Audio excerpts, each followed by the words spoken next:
Hi, I'm Michael Clay from the Aluminum Solutions Group with Lincoln Electric.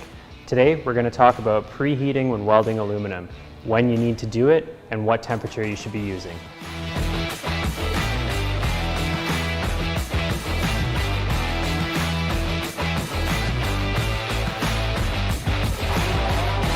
Generally, for welding aluminum, a preheat isn't recommended. If a preheat is needed, recommend consulting the code that you're working to, as that will specify what the maximum temperature that you can use would be. Usually we'll say keep the temperature low and don't concentrate your heat in one spot for too long, as you run the risk of degrading the mechanical properties of the material. We know that welding will degrade the mechanical properties in that specific zone, but again, if you're heating outside of that area for too long, then you were damaging the material outside of your welding zone.